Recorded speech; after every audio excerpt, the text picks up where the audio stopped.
क्या आपने कभी कोई ऐसा प्रोडक्ट मंगाया है जो आपको सही नहीं लगा और उसे आपको रिटर्न करना पड़ा? कारण इसमें से कुछ भी हो सकता है। साइज सही नहीं है, फिटिंग सही नहीं है, कलर सही नहीं है, प्रोडक्ट जो मंगाया और जो आया दोनों में डिफरेंस है, डिलीवरी में देरी हुई, डिफेक्टिव या डैमेज प्रोडक्ट है। अब मेरा मन बदल गया। आज हम इसी टॉपिक पे बात करेंगे, ई कॉमर्स के पीछे रिटर्न की सच्चाई। तो बने रहे वीडियो के एंड तक टू नो इंटरेस्टिंग फैक्ट्स जो शायद आपको नहीं पता होंगे। क्या आपको पता है, जब भी आप कोई प्रोडक्ट रिटर्न करते हो तो उसका सीधा फर्क सेलर को पड़ता है। सेलर्स को शिपिंग और रिवर्स शिपिंग दोनों का अमाउंट ई कॉमर्स कंपनीज को देना होता है। ई कॉमर्स कंपनीज एक फ्लेक्सिबल रिटर्न पॉलिसी फॉलो करती हैं। इसका फायदा यह है कि कस्टमर्स बिना किसी परेशानी के प्रोडक्ट रिटर्न कर सकते हैं।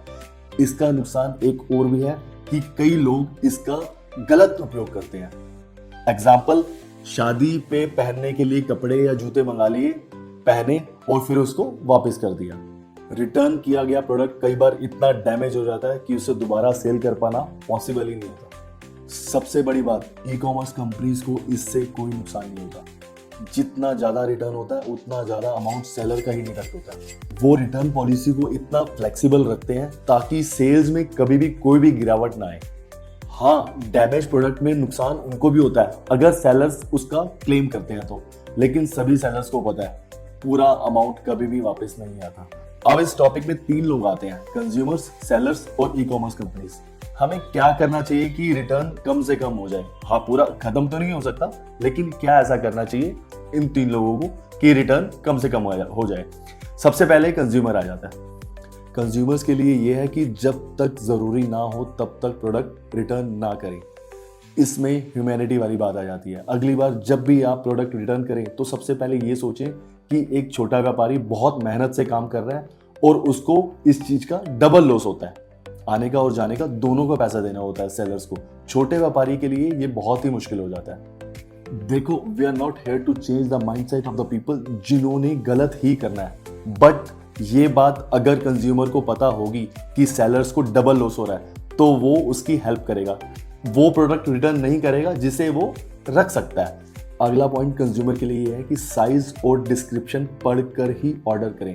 ये आजकल रिटर्न की एक सबसे बड़ी समस्या हो गई है कि कंज्यूमर डिस्क्रिप्शन और साइज बिना पढ़े ही ऑर्डर कर देते हैं। Just like man use to buy women product जो कि डिफरेंट ही होगा जब आएगा, और उसको रिटर्न करना तो इजी है ही है, रिटर्न तो हो ही जाएगा। इसीलिए साइज और डिस्क्रिप्शन पढ़कर ही ऑर्डर करें। और अगर गलती से ऑर्डर हो भी गया है तो उसे अपने पास आने से पहले पहले ही कैंसिल कर दो। कस्टमर डोंट हैव टू पे for courier return. Customer return के उसको चार्ज करने होते हैं, कोरियर रिटर्न के कोई चार्ज नहीं लगता। हाँ, सिर्फ पैकेजिंग का लॉस है, दैट इज ओके, बट आप उसे पहले से ही कैंसिल कर दो अगर आपने गलत ऑर्डर कर दिया है तो। आई नो सभी कंज्यूमर्स ऐसा नहीं करते, लेकिन जो भी कंज्यूमर 2 या 3 दिन में प्रोडक्ट रख के यूज करके उसको वापस कर देते हैं या एक्सचेंज करवा लेते हैं, ये गलत है। यूज करके प्रोडक्ट को वापस करना बिल्कुल गलत है। जो भी ऐसे कर रहे हैं प्लीज ऐसे मत करो, और जो ऐसा कर रहे हैं प्लीज बाकी लोग उनको रोको। उनको रोकना भी एक हेल्प होगी जो आप कर रहे होगे सेलर्स को सेव करने के लिए। अब दूसरे इसमें आते हैं सेलर्स। सेलर्स को अपनी प्रोडक्ट लिस्टिंग इंप्रूव करनी चाहिए। एग्जैक्ट साइज चार्ट और क्लियर इमेजेस डालें। जितनी क्लियर और विजिबल आपकी लिस्टिंग होगी, प्रॉपर डिस्क्रिप्शन होगी, एग्जैक्ट साइज चार्ट होगा, उतनी ही रिटर्न में कमी हो जाएगी। गलत या डिफेक्टिव प्रोडक्ट भेजने से रुकें। बिना क्वालिटी चेक किए कोई भी प्रोडक्ट डिस्पैच मत कीजिए।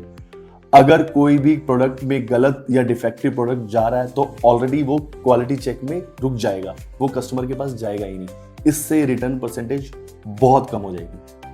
प्रोडक्ट की रेटिंग एंड रिव्यूज पे ध्यान दीजिए। रिव्यूज में सब कुछ आ जाता है, कैसे इंप्रूव करना है और उसको कैसे इंप्लीमेंट करना है वो आपको करना होगा।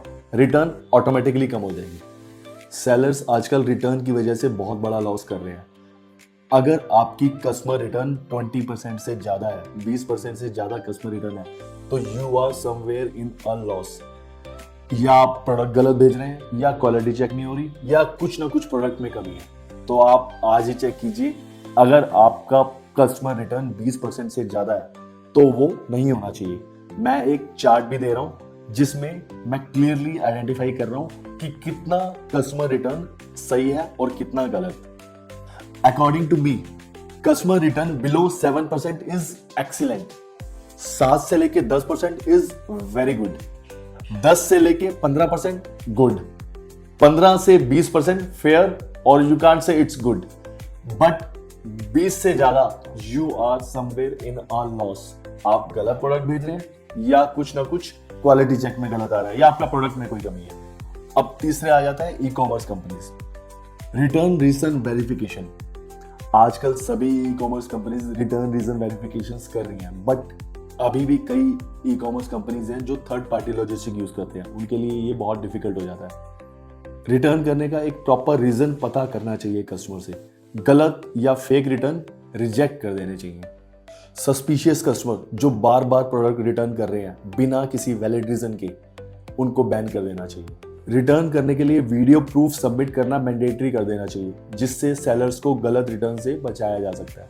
मेरा ये मानना है कि रूल्स एंड रेगुलेशंस बनाए जाते हैं वो सभी के लिए इक्वल होते हैं, लेकिन कुछ लोग इसका गलत फायदा उठाते हैं, जिससे छोटे व्यापारियों को हैवी लॉस झेलना पड़ता है। हम सभी को यह समझना होगा कि ई कॉमर्स का रियल यूज तभी है जब कस्टमर और सेलर दोनों की रिस्पॉन्सिबिलिटीज को बराबर इंपॉर्टेंस दी जाए। कोई भी पार्शियलिटी नहीं होनी चाहिए, specially from the E commerce companies. Customer और सेलर दोनों ही अपनी रिस्पॉन्सिबिलिटी समझ लेंगे तो रिटर्न अपने आप ही कम हो जाएगा। अगर किसी को नुकसान हो रहा है तो हम सबको ये बात समझनी चाहिए। अगर कस्टमर अनयूजुअल रिटर्न करनी छोड़ देंगे तो वो अपने आप ही इनडायरेक्टली सेलर्स का बेनिफिट कर रहे होंगे, जिससे स्मॉल बिजनेसमैन को वो स्ट्रांग बनाएंगे। अगर आप किसी की किसी भी तरह डायरेक्टली और इनडायरेक्टली कैसे भी हेल्प कर रहे हैं, वो मदद आपके पास जरूर लौट के आती है। It's a law of nature. आओ हम सब मिलकर एक स्ट्रांग और रिस्पॉन्सिबल ई कॉमर्स इकोसिस्टम बनाएं, जहां कस्टमर्स और सेलर्स दोनों मिलकर आगे बढ़े।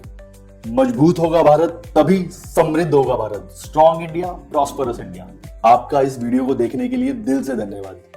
अगर आपको ये वीडियो पसंद आई है तो इसे लाइक करें, अपनी फ्रेंड्स एंड फैमिली के साथ इसको शेयर करें ज्यादा से ज्यादा।